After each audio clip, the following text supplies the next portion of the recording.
Bismillahirrahmanirrahim. First of all, I would like to thank the organizing committee of 3rd International Conference on Applied Zoology 2020 for giving me such a great opportunity to present my research work with the scientific community. I am Sana Rahim, working as MPhil scholar at Department of Zoology, Kohat University of Science and Technology, Kohat.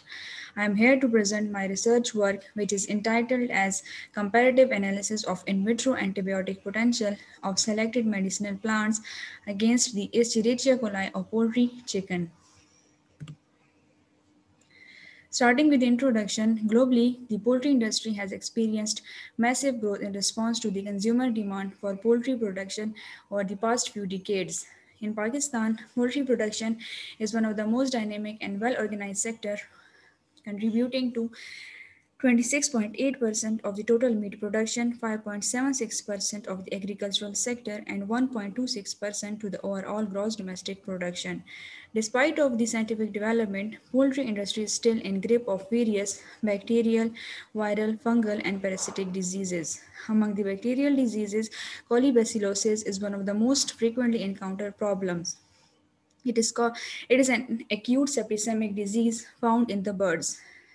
Colibacillosis is caused by Avian Pathogenic Escherichia coli, which is a gram-negative facultative anaerobe that belongs to the family Enterobacteriaceae. This bacteria is linked with opportunistic infections in humans, animals, and birds and acts as a secondary pathogen.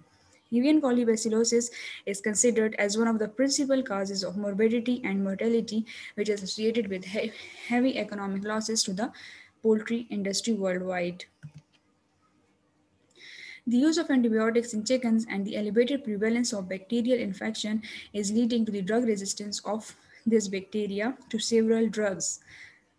Therefore, utilizing extracts of medicinal plants that might act against these microorganisms are being used by the researchers that is traditionally being given in the poultry feed by the poultry farmers to the chicken also.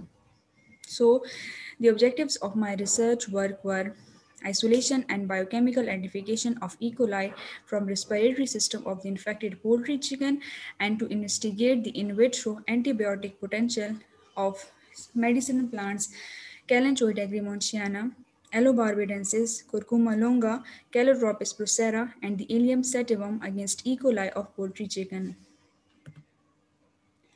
To carry out the experiment, the following methodology was followed. First of all, the swab samples were collected from the naturally infected broiler chickens in different poultry farms of the district Kohat and then brought to the microbiology laboratory CUST. For the isolation of bacteria, these samples were then diluted in nutrient broth in sterile test tubes and incubated overnight at 37 degrees centigrade. These overnight incubated bacterial broth were then primarily streaked on the McConkey agar media plates and incubated for 24 hours at 37 degrees centigrade. From these McConkey agar media plates, the E. coli suspected colonies were then picked and subcultured on the Eocene methylene blue media to obtain a pure E. coli colony. After obtaining the growth on EMB, different biochemical tests were carried out for the identification of E. coli, and all of the results of all of the biochemical tests confirmed the bacteria E. coli. These tests included the colony morphology, gram staining, and biochemical tests such as the triple sugar iron test, citrate test, catalase test, motility indole urease test. The leaves of the Kalanchoid regimentiana, Calotropis procera, and A.barbadensis were collected from their natural habitats, while the tuber of the Curcuma longa and bulbs of Ilium sativum were purchased from the local market. For the preparation of extracts, the parts of the plants were shade dried for several days and then grinded. And 20 to 25 gram of each of the grinded material was then soaked in 1 liter of distilled water. All of the mixtures were then placed on the shaker for 5 to 7 days to for the complete mixing of the extracts. Then the extract was filtered and left at room temperature for several days to evaporate the solvent. The extracts were then diluted further to obtain the final concentrations of 0.8 gram per ml of each of the test extract. The in vitro activity was carried out by the agar well diffusion method.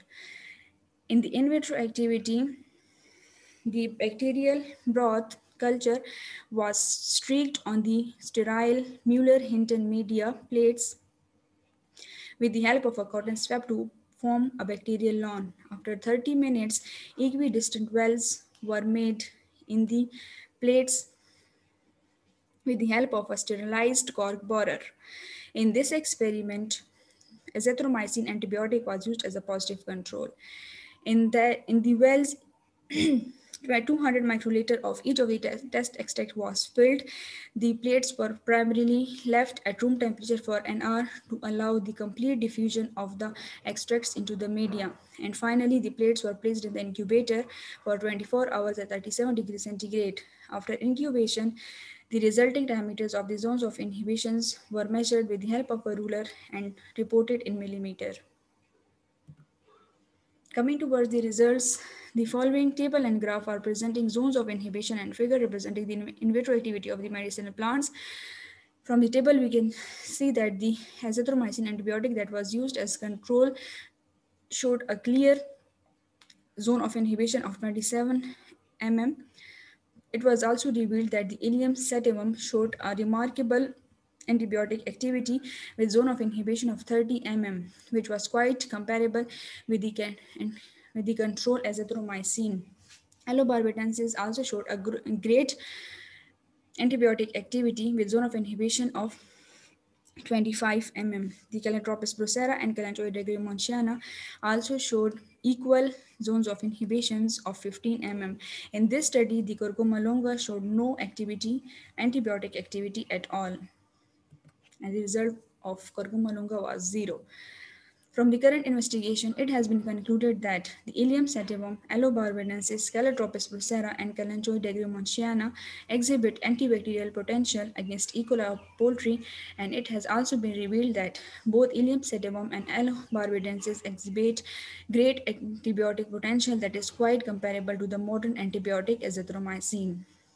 It has been recommended from my research work that to avoid the drug resistance, the use of antibiotics should be reduced, and medicated feed should be prepared for poultry to cope with the bacterial diseases. These are the references cited in my presentation. At the end of my presentation, I would like to thank all of you for your kind attention and time. Thank you all.